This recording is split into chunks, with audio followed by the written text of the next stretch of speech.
الحمد لله الذي جعل الدين رباطا متينا بين قلوب المؤمنين وأمرنا بالاتحاد والتعاون ونهانا عن التفرق والتنازع في كتابه الكريم. أشهد أن لا إله إلا الله القوي المتين وأشهد أن سيدنا ونبينا محمدا عبده ورسوله ذو القلب الرحيم والخلق العظيم. اللهم صل وسلم وبارك على سيدنا ومولانا محمد وعلى آله وصحبه أجمعين. سبحانك لا علم لنا إلا ما علمتنا إنك أنت العليم الحكيم. ربي زدنا علما وارزقنا فهما وانفعنا بما علمتنا.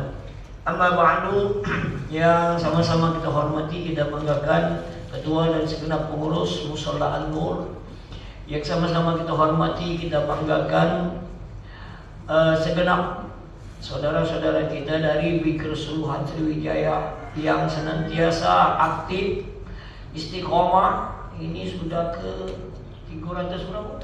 76. Tidak dihitung lagi bukan? Luar biasa. Sekota Palembang termasuk daerah Banyuasin keliling tiap subuh Ahad, sunatan massal, apa lagi? Banyak kegiatan sosial yang dilakukan oleh saudara-saudara kita dari persembuhan ini. Doakan mudah-mudahan mereka semua diberikan sehat, panjang umur, barokah, diberikan rezeki yang luas, halal, barokah. Mudah-mudahan kebaikan ini menyebar, insya-Allah dapat memberikan manfaat bagi masyarakat dan umat, khususnya untuk berbuat kebaikan dan ibadah. Bapak-bapak, ibu-ibu, hadirin hadirat para jemaah yang berbahagia, alhamdulillah pagi hari ini kami dapat hadir di sini diajak oleh Bikr Suluhan. Hari ini tanggal 3 Muharram 1447 Hijriah. Kita kemarin masuk tahun baru, mudah-mudahan tahun baru 1447 Hijriah ini kita lebih baik lagi, ibadah kita lebih meningkat lagi. InsyaAllah mudah-mudahan kita semua diberikan oleh Allah kebaikan, kebahagiaan, keselamatan di dunia alam barzakh, InsyaAllah sampai alam akhirat nanti. Pagi hari ini kami ingin menyampaikan hadis Nabi Muhammad SAW diriwayatkan Imam Bukhari dari Abu Hurairah dalam kitab Mukhtarul Ahadits An-Nabawiyah. Nabi Muhammad SAW bersabda, "Haqqul muslimi 'alal muslim sittun. Idza laqitahu fasallim 'alaihi wa idza da'aka fa'ajibhu wa idza istansahaka fansah lahu wa idza atisha fahamidallahu fashammidhu wa idza marida fa'udhu wa idza mata tabi'hu." Hak muslim terhadap muslim itu ada 6. Jadi kalau muslim ada hak, maka kewajiban untuk itu. Apa hak muslim itu? Yang pertama, idza laqitahu fasallim alaihi. Apabila engkau bertemu dengannya, maka ucapkan salam. Dalam penafsiran yang lain, kalau kita bertemu, selamatkan dia. Jadi kalau bertemu sesama muslim, ucapkan salam. Assalamualaikum warahmatullahi wabarakatuh. Itu mengucapkan salam. Yang mengucapkan salam hukumnya sunnah. Yang menjawab salam hukumnya wajib. Wajibnya fardu kifayah. Kalau sebagian yang lain sudah menjawab, melaksanakan, maka yang lain yang tidak sudah lepas dari kewajiban itu. Jadi kalau kita mengucapkan salam, ada orang dua je menjawab, "Waalaikumsalam warahmatullahi wabarakatuh." Sudah cukup. Cuman kita ni kadang karena orang 3, orang 5 baru jawab salam, padahal ada orang 100, dia pantun. Jalan-jalan ke pagar alam. Jangan lupa memakai sepatu. Siapa yang tak jawab salam, mudah-mudahan mati. Antum mati. Jadi sebenarnya tak perlu lagi diulangi salam kalau sudah sebagian yang jawab. Cuman mungkin supaya yang lain konsentrasi memperhatikan dia. Jadi ucapkan salam. Jawaban salam yang benar, "Waalaikumsalam warahmatullahi wabarakatuh." Jadi pakai alif lam. Waalaikumsalam, bukan waalaikumsalam. Assalam dengan salam itu berbeda. Dalam pelajaran bahasa Arab, as-salam ada alif lam, itu alif lam ma'rifah namanya. Alif lam ma'rifah itu artinya salam keselamatan itu memang ada. Tapi kalau waalaikumsalam, salam dah kata alif lam, itu namanya isim nakirah. Isim nakirah ini memang ada niat atau tidak belum tahu. Makanya Nabi kalau sahabat ini mengucapkan salam, Assalamualaikum ya Rasulullah, dijawab oleh Rasul, Waalaikumsalam warahmatullahi wabarakatuh. Jadi waalaikas bukannya waalaika salam. Nah, jadi yang benar itu Waalaikumsalam warahmatullahi wabarakatuh. Ucapkan salam. Assalamualaikum, keselamatan untuk kamu. Warahmatullah, rahmat untuk kamu, rahmatnya Allah untuk kamu. Wabarakatuh, keberkahan Allah untuk kamu. Begitu luar biasa ucapan salam yang kita anggap remeh, yang kita anggap biasa. Mengucapkan, mendoakan keselamatan. Assalamualaikum, semoga engkau dalam keadaan selamat. Selamat itu bukannya di dunia baik, alam barzakh, alam akhirat. Selamat umum. Warahmatullah, rahmat Allah, kasih sayang Allah. Wabarakatuh, keberkahan. Hidup berkah, rezeki berkah, segalanya berkah. Artinya ketika ada yang ucap ke doa untuk kita, maka jawablah, balaslah doa itu. Jangan ngedem. Assalamualaikum. Assalamualaikum warahmatullahi wabarakatuh. Jawab. Kalau dia mendoakan kita, maka doakan kembali orang yang mendoakan kita. Ada tetangga tamu, Assalamualaikum, Assalamualaikum. Kita di rumah dengar, boleh tak kita jawab? Jawab. Yang puji wong maling salah, bukan maling itu. Jawab salah. Kalau maling itu ada yang dirugikan. Ini kita jawab, ini tidak dirugikan. Jadi ketika ada yang mengucapkan salam, mungkin tetangga dah kata uang rumahnya, ada yang mengucapkan salam, kita jawab Waalaikumsalam warahmatullahi wabarakatuh. Tapi betul kita jangan dari rumah benda Waalaikumsalam warahmatullahi wabarakatuh. Yo siapa jawab tadi? Keluar jika Waalaikumsalam warahmatullahi wabarakatuh. Mungkin orang dah kata pak. Nah, jadi jawab salam itu. Jadi ketika ada yang berdoa karena kalimat kum, kamu bukannya satu orang tapi banyak, maka termasuk kita yang mendengarnya, orang itu mendoakan kita. Kemudian jangan salah, ada lagi yang salah. Assalamualaikum, Assalamualaikum, salah itu. Jadi kumnya itu mati. Assalamualaikum warahmatullahi wabarakatuh. Assalamualaikum. Assalamualaikum, bukan. Jadi Assalamualaikum warahmatullahi wabarakatuh. Jadi kalau bertemu ucapkan salam. Kemudian wa idza da'aka fa'ajibhu. Kalau kamu diundang maka penuhi undangannya. Kalau kita diundang, datangi. Di dalam riwayat yang lain kata Nabi, siapa yang diundang kepada suatu acara dan tanpa uzur dia tidak datang, maka faqad asallahu wa rasulah, maka dia telah bermaksiat kepada Allah dan Rasul. Itu diundang doa acara kata uzur tidak datang, maka kata Nabi telah bermaksiat kepada Allah dan Rasul. Jadi kalau selama ini kita sengaja tidak datang, itu maksiat. Jadi maksiat itu bukannya hanya kita melakukan perbuatan yang jelas-jelas berdosa, kita tidak datang itu sudah bermaksiat kepada Allah dan Rasul. Kecuali ada halangan. Makanya kalau ada yang undang, insya Allah. Jangan insya Allah kau tu pasti apa beda. Ada percaya kau. Tak percaya sama kita. Karena kita sering insya Allah tapi tidak datang. Insya Allah itu pasti jika dikehendaki oleh Allah. Makanya kalau kita nak baca hadir, kami nak undang hari Ahad, kami sunat, minta maaf niat, hari Sabtu aku nak berangkat, aku nak baca pergi, jangan di insya Allah. Tapi kalau memang niat kita ingin datang, baru insya Allah usahakan datang.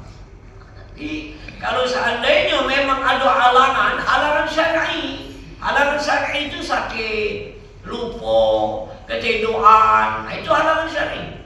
Tahu-tahu lupa. Hari Selasa kemana lalu datang? Acara nak astagfirullahaladzim, minta maafnya nak lupa. Nah, itu halangan syar'i, tidak berlaku. Jadi kalau diundang, datangi. Kalau tidak diundang, jangan didatangi. Kita diundang, ngajak kawan limo. Ayo lah, nampak dagang. Mana? Kondangan. Melok lah perempuan ini, padahal tidak diundang. Makanlah dia di situ, haram dia makan. Ngapa? Tidak diundang. Maka kalau kita ngajak kawan, izin satu tuan rumah, kami izin aku ngajak kawan. Berapa kok empat? Macam banyak. Jadi kalau seandainya kita tidak diundang, jangan datang kecuali takziah. Pertama, kedua, ketiga.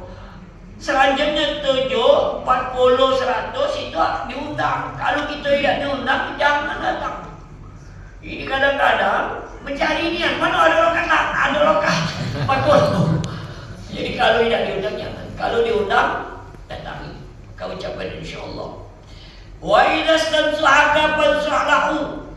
Yang ketiga, apabila ada yang minta nasihat kepadamu, maka berikan nasihat untuknya. Jadi kalau ada yang minta nasihat, ada yang curhat, maka berikan nasihat. Berikan pendapat yang baik kepada orang yang minta nasihat itu. Jangan manasi, jangan ngompori. Apalagi kalau ada anak menantu sedang ada masalah. Sebagai wong tua, tak boleh manas-manasi. Didingin ke? Ini kadang dikompori. Apa yang saya dapat? Laki apa dia? Marah. Kau ngajar laki kau tu. Kita macam ni. Melawan tu, jangan takut. Awak masih muda, awak masih cantik. Kalau bibi jadi kau, tinggal ke laki dia macam ini. Kau dah tahu siapa bibi? Kenapa bibi? Lari muka lari laki. Ini kau tukang kompor ini. Beraninya rumah ni. Jangan nasihati, oi ponaan. Memang macam itu ni anak ni. Bibi ni nak kalau tak sabar, lalu bar mama kau tu. Jadi kalau dia marah diam ke baik, diam ke. Malu lagi masih ditarik ke oi tangan dia. Itu dia nasihat. Jadi jangan tukang kompor. Kenapa anak menantu kadang-kadang ribut balik ke mana? Kalau wong tua melok ngompori anak-anak ni. Sudah, tinggallah balik rumah. Kau ngajak kapak dia. Itulah kecil. Bapak-bapak, kita punya anak perempuan ketika kita nikah ke, maka hak kita, kewajipan kita terhadap dia lepas. Kewajipan hak itu ada kepada suami. Maka anak perempuan kita milik suaminya. Macam lagi kita nak atur anak perempuan kita sudah kita nikah. Lakinya di Jakarta, kata lakinya dia belok kakak dari Jakarta, kakak ke Kerewang. Kata orang tuanya, tak usah panggil suami kau. Siapa nak urusi kami di Palembang ini? Siapa yang harus ditaati oleh istri itu? Suami. Tak boleh lagi gitu. Suruh nak belok di laki kau, urusin nak. Jadilah istri terbaik nak. Suruh bawa ada dengan kau. Tak boleh lagi. Ini kadang-kadang masih. Kalau macam itu hilang anak kita berzina besar. Iya, sebelah kita laju lah. Dan sekali semua dia. Kalau ada yang minta nasihat, ada kawan kita curhat, ada masalah, berikan nasihat yang terbaik. Tenang ke dia. Itulah kewajiban kita terhadap sesama muslim. Kemudian wa idza atisha fa'hamidallah wa syammithu. Kalau ada yang bersin, kemudian dia memuji Allah, maka doa ke dia. Jadi sampai kebersihan baik diatur di dalam ajaran agama. Maka ketika yang bersin alhamdulillah, maka doa ke dia, yarhamkallah, semoga Allah merahmatimu. Nah yang didoakan tadi, yang bersin tadi, kalau dia didoakan, maka doakan kembali dia, yahdikumullah wa yuslihu balakum, semoga Allah memberikan hidayah kepadamu dan memperbaiki segala urusan kamu. Indah di dalam Islam ini ketika kita saling mendoakan. Napa bersin nak ucapkan alhamdulillah, di situ banyak nikmat yang Allah berikan kepada kita. Ajib, ada keterangan ketika itu seluruh sel kita ini stop dekat. Kemudian tumbuh sel yang baru yang menyehatkan kita. Jadi ketika kita bersin, kita bersyukur alhamdulillahirabbil alamin. Jangan dimain-main ke ciuman. Main-main ini oleh muda-muda ini. Jadi ketika bersin alhamdulillahirabbil alamin. Jangan diam, ajib diam. Bersyukur kepada Allah.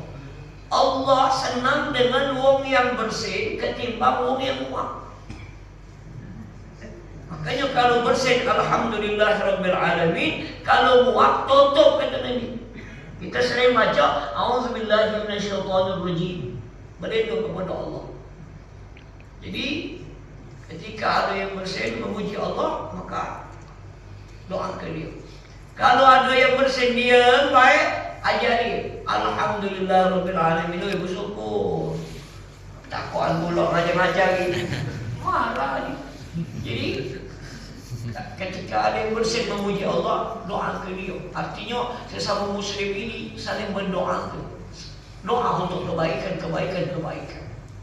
Kemudian yang kelima, wa idza marida fa'udu, kalau ada yang sakit jemputlah dia, besuk.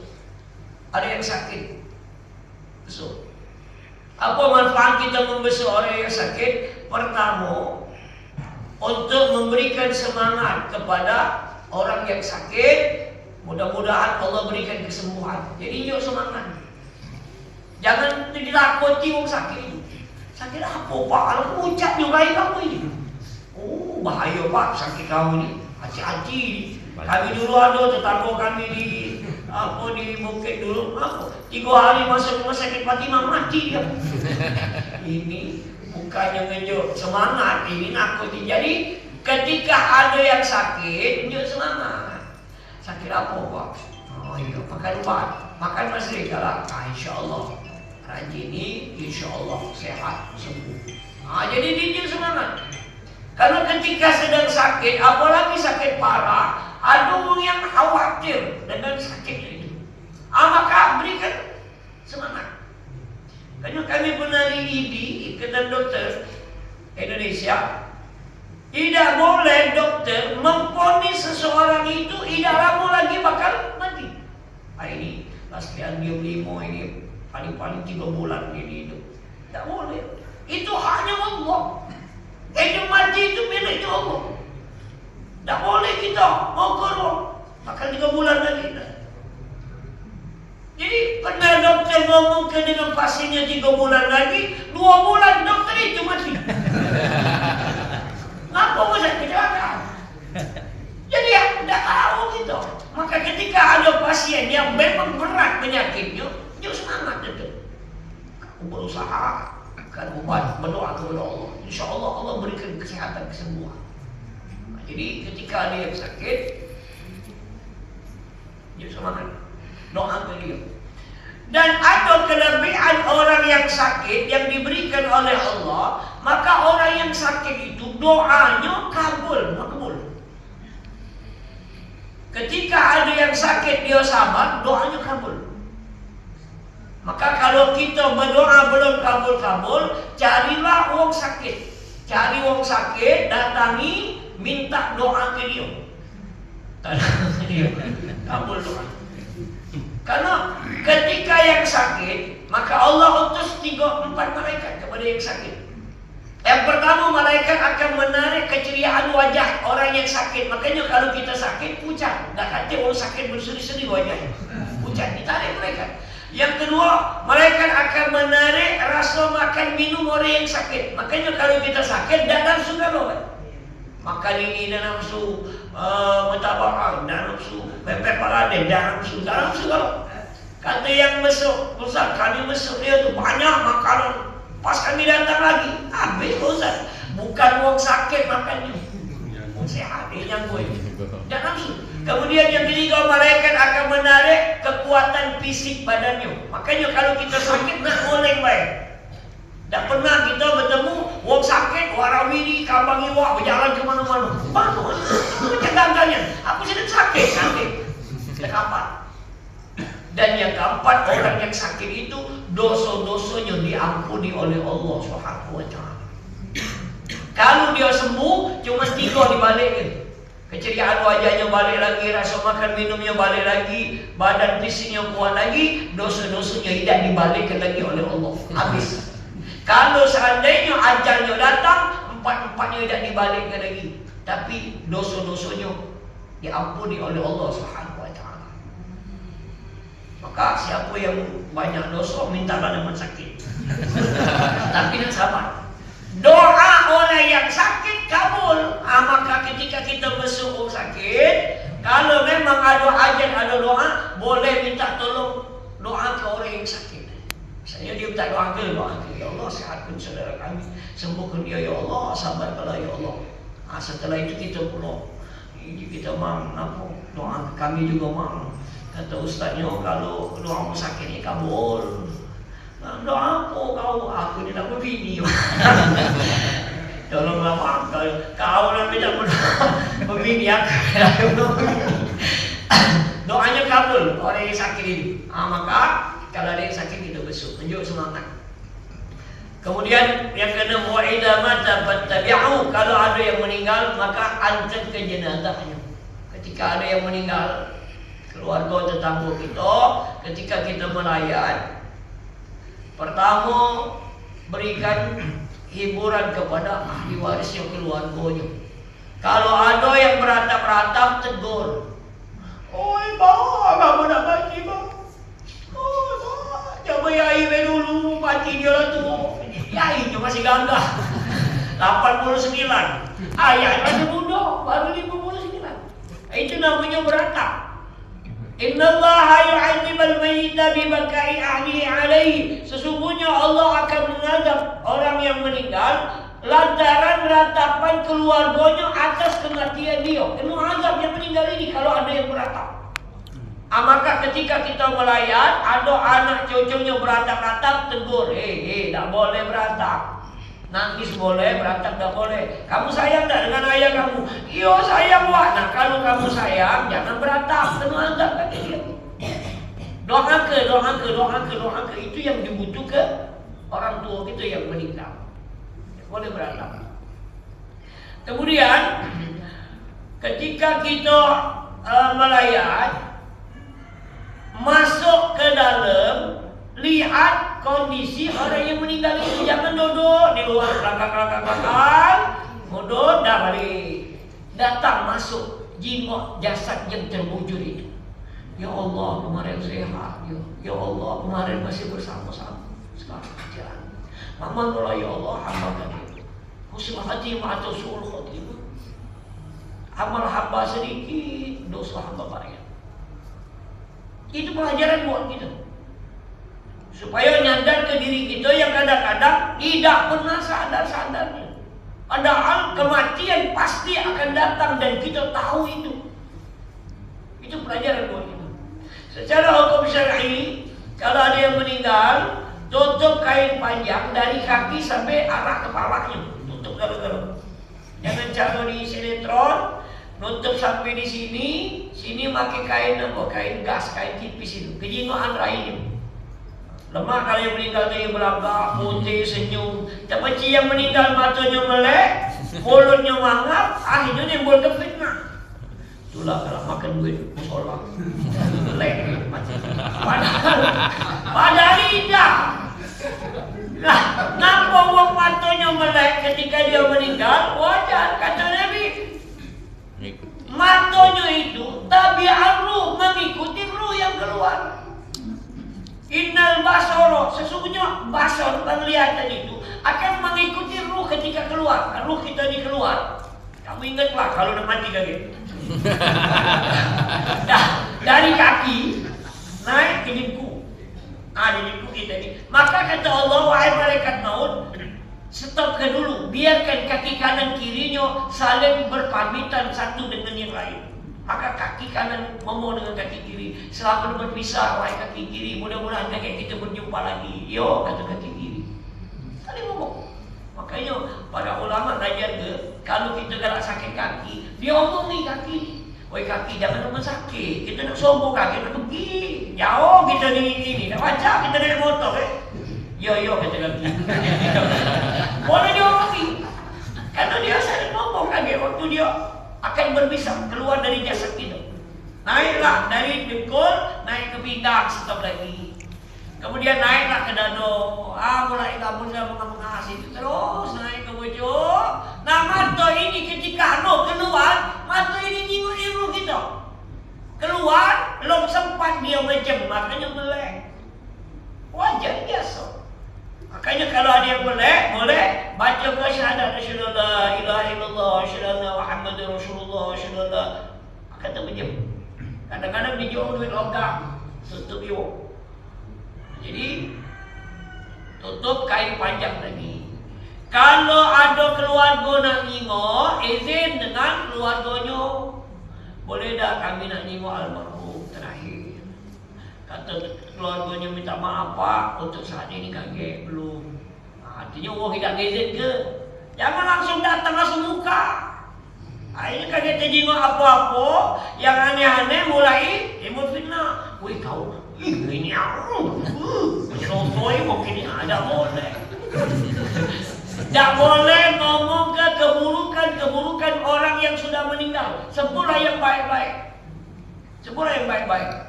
Hai dia tu iyo. Tiap sombong ini dia datang terus semuanya. Awak rokok bagi-bagi dia baik punya. Disebutlah yang baik-baik. Walaupun dia ada yang buruknya, sebutlah yang baik-baik.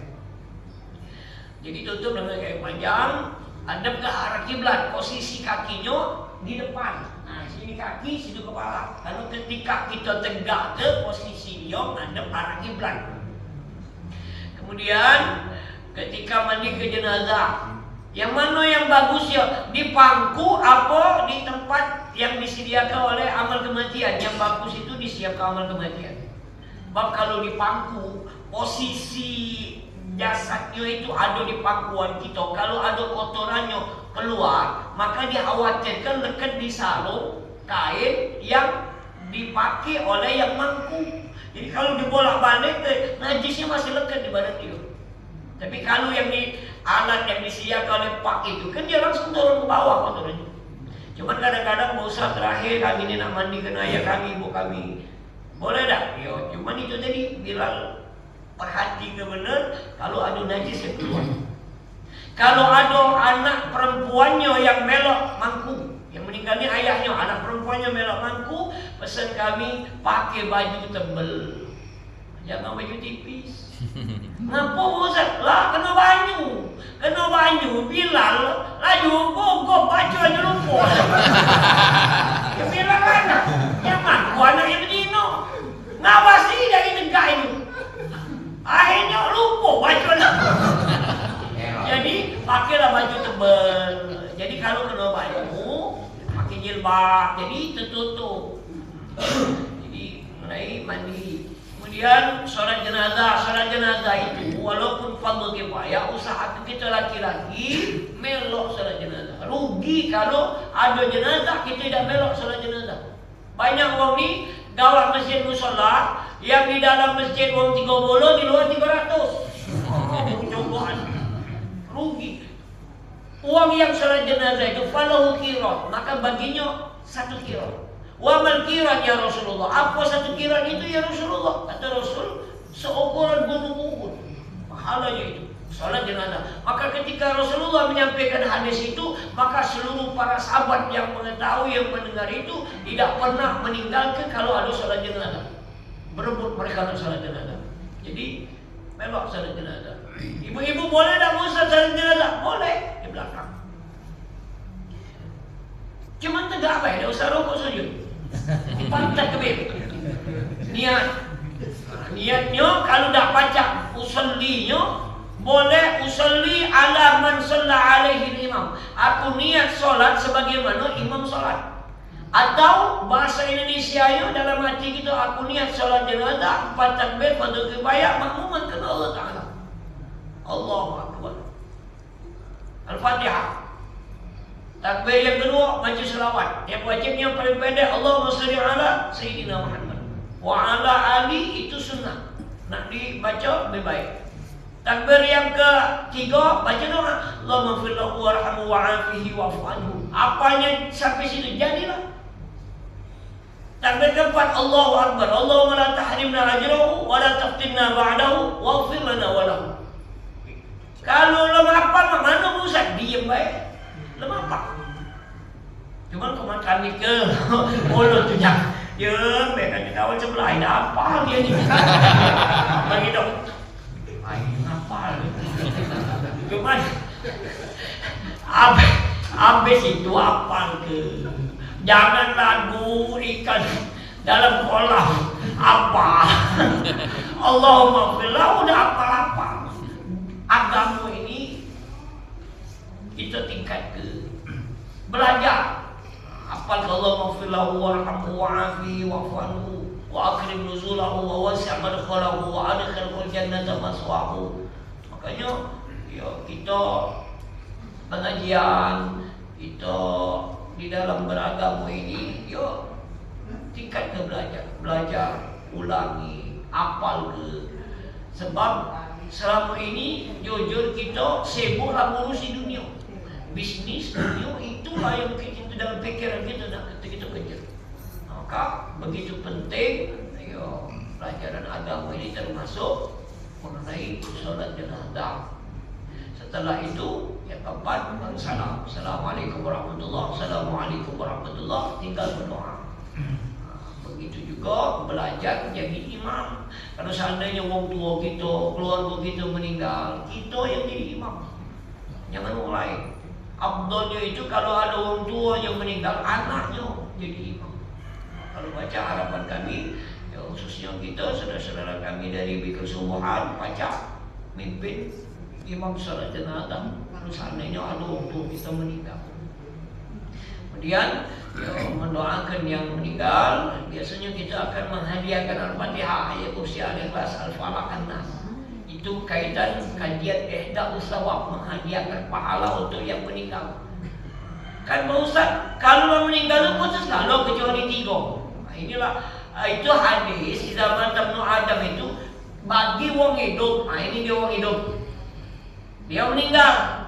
Putus seluruh amal ibadah dia kecuali 3, sedekah jariah. Sedekah jariah ini wakaf, nyumbang masjid, mushola, pesantren. Maka pahalanya ngalir terus sama dia.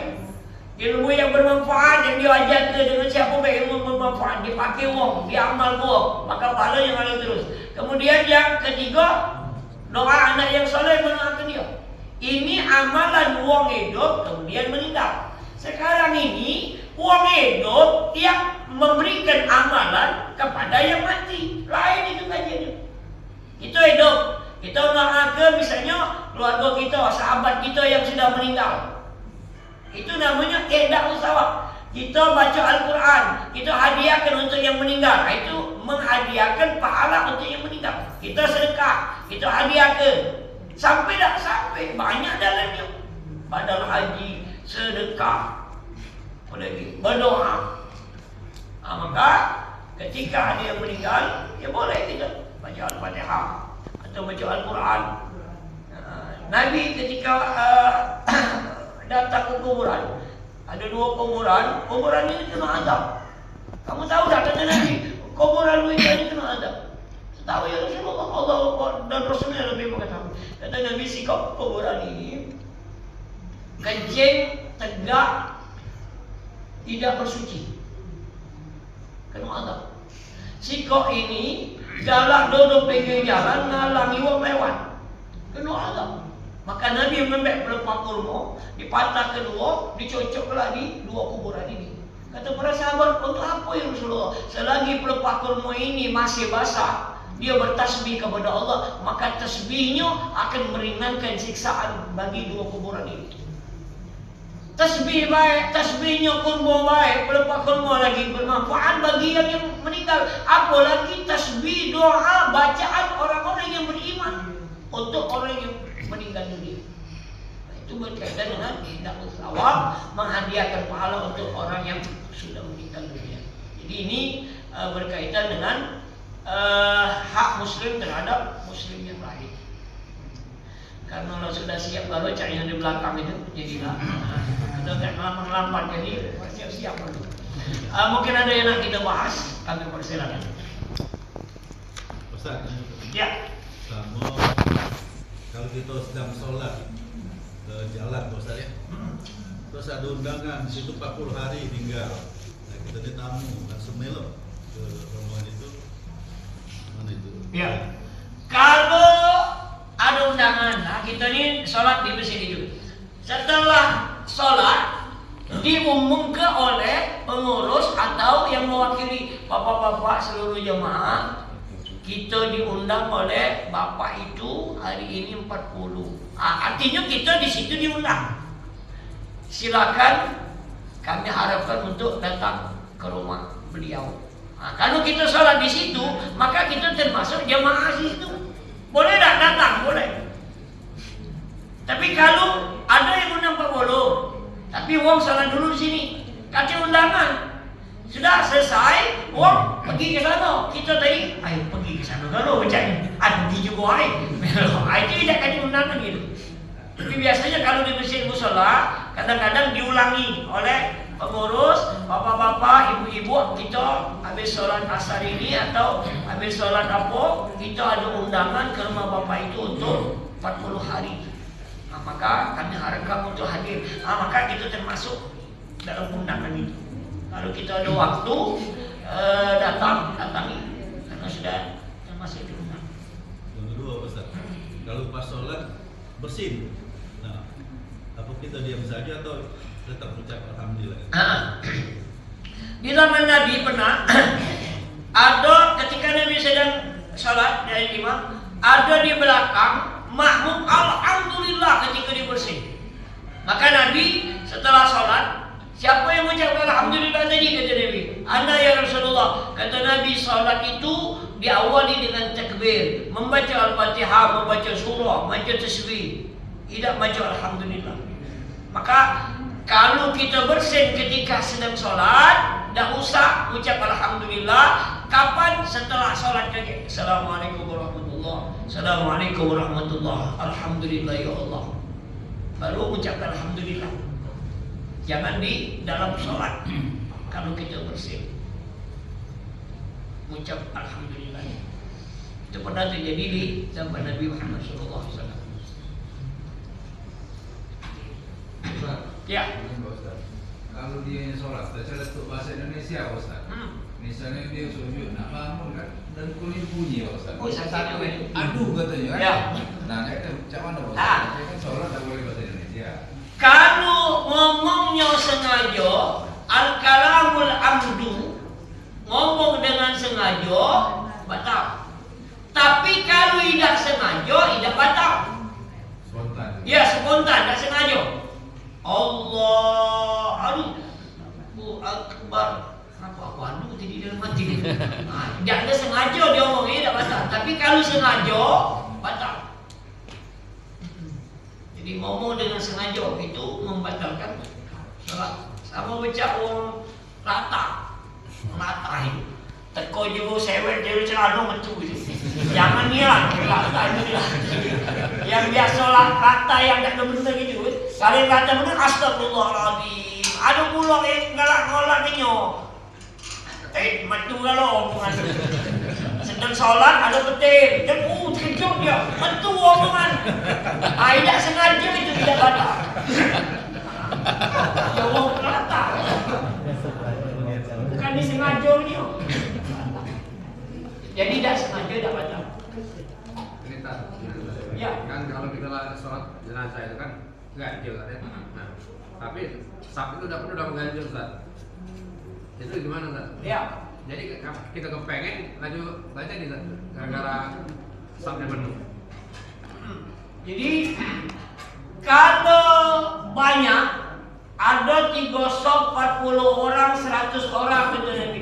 Mereka ikhlas mendoakan yang meninggal, maka Allah ampuni dosa yang meninggal. Jadi semakin banyak orang yang salat jenazah, semakin baik untuk yang meninggal. Kalau ada orang 6 cuman yang salat jenazah, imam sikok, maka 2 di belakang imam, 2 di belakangnya lagi, 2 belakangnya lagi, buat 3 sop. Kalau banyak, sebanyak-banyaknya ada harus ganjil. Misalnya banyak, sekomplek ini ada keluarga, ada kawan, ada tetangga rani, sampailah di luar. Semakin banyak semakin bagus. Tidak ada harus ganjil. Semakin banyak berapa besoknya semakin baik. Tapi kalau seandainya dikit, maknanya kalau 3 cuma mau sadar hati lagi buang itu. Cukup sesok baik, jangan usah belakang ini. Uang ni banyak. Lumayan aja lah. Tak tahu apa pajak, beda itu tak kalah solat. Jadi tidak ada harus ganjil. Semakin banyak semakin baik. So ini apa orang bersolat ganjil ada.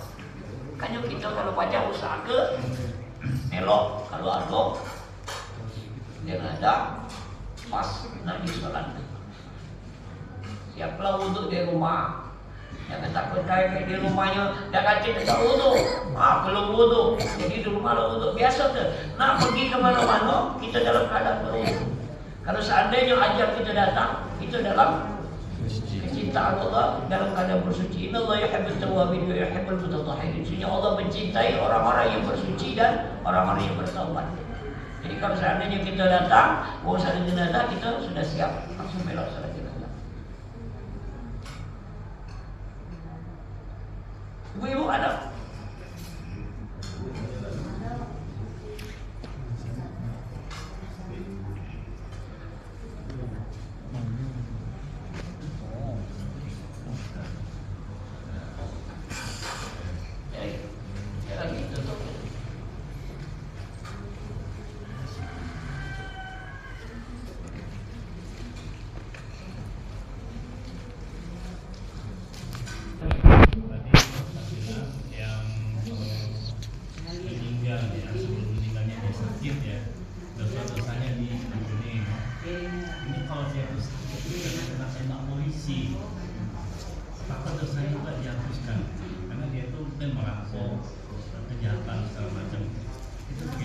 Ya. Kalau dia sakit karena sebab kesalahan dia. Ketika dia sakit, makanya kita tadi harus berbaik sangka. Sebutlah kebaikan-kebaikan dia kalau dia meninggal. Sebelum dia meninggal, dia boleh jadi bertaubat kepada Allah. Dia sabar, dia bertaubat ya Allah, dosa apa banyak ya Allah. Allah itu maha menerima taubat, maha pengampun. Sebelum roh sampai di kerongkongan di bawah ini masih diterima oleh Allah ketika ada seseorang bertaubat kepada Allah. Ya, jadi merampok tembak polisi. Akhirnya dia itu. Nah, dalam sakitnya dia nyesel. Nyesel dia, Allah, ampuni dosa hamba.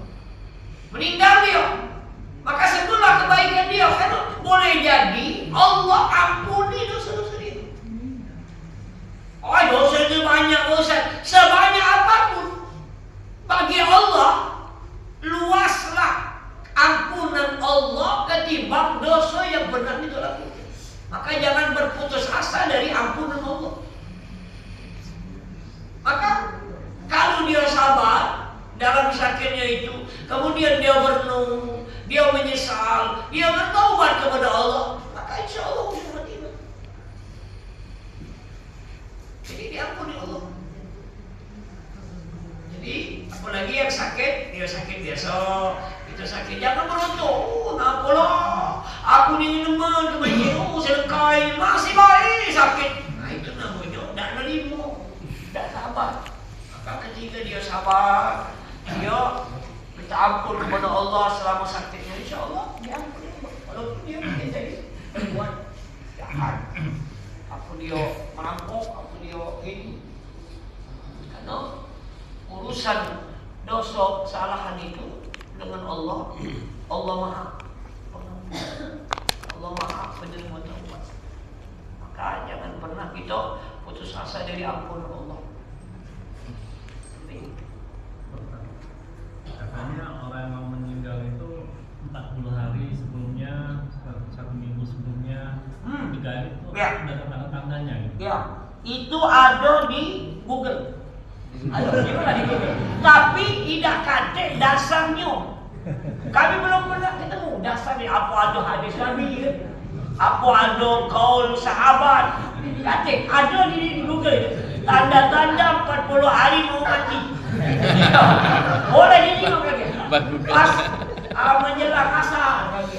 Pas hari ke 40, hari 10, 3 hari terakhir. Ini yang kaget apa? Alis yang kaget mulai berubah katanya. Kami juga pernah itu, tapi kami cari dalilnya tidak ketemu. Kate dalil. Mungkin apa kebiasaan orang yang mengalami kematian. Tapi dalil yang apa syar'i yang mendukung itu kan belum. Memang ada itu keterangan itu. Insyaallah kali nak dicari lagi. Karena kami senang kalau ada misalnya ada statement, ada pernyataan, nah kami jadi dalilnya. Ada amalan. Dulu kiai-kiai kita dulu ngajar ke salat hadiah. Salat hadiah. Cari dalil-dalil kita ketemu. Waktu di kuburan orang ngenjok tanah di bungkel-bungkel baca inna anzalna. Ada dalilnya tu. Karena ketika kita baca inna anzalna 7 kali, maka kalau dia kena azab, maka orang kena azab. Bagi yang meninggal karena fadilah inna anzalna. Biasanya tidak ada seluruh orang ninjau tu. Paling ada ustaz, ada orang galak musik, orang alim tua-tua ninjau tu. Minta baca inna anzalna. Apa tidak seluruhnya Ustaz? Lah menjauh ke budak muda-muda yang berlepis. Jauh inna anzal nak baca ke inna atina. Gampang tu. Laju kena azab memang. Jadi ada dalilnya. Jadi ada dalil hadis-hadis Nabi yang menguatkan itu. Jadi kami insyaallah kami cari lagi itu. Ada tak di dalam kitab-kitabnya atau dalil-dalil itu. Jadi Allah alam bisawab, mudah-mudahan bermanfaat. Mohon maaf kalau ada salah kepada Allah, kita semuanya mohon ampunan. A'udzubillahi minasyaitonir rajim. Bismillahirrahmanirrahim. Alhamdulillahirabbil alamin. Allahumma shalli ala sayyidina Maulana Muhammad wa ala alihi washabihi ajma'in. Allahumma anfa'na bima 'allamtana wa 'allimna ma yanfa'una. Allahumma sallimna ya Allah min afatid dunya wa 'adzabil akhirah. Rabbana atina fid dunya hasanah fil akhirati hasanah wa qina 'adzaban nar. Wa sallallahu ala sayyidina Maulana Muhammadin nabiyil ummi wa ala alihi wa sahbihi wasallam. Alhamdulillahirabbil alamin. Taqabbalallahu minkum inna wa minkum taqabbal ya karim. Subhanakallahumma wa bihamdika asyhadu an la ilaha illa anta astaghfiruka wa atubu ilaik. Assalamualaikum warahmatullahi wabarakatuh.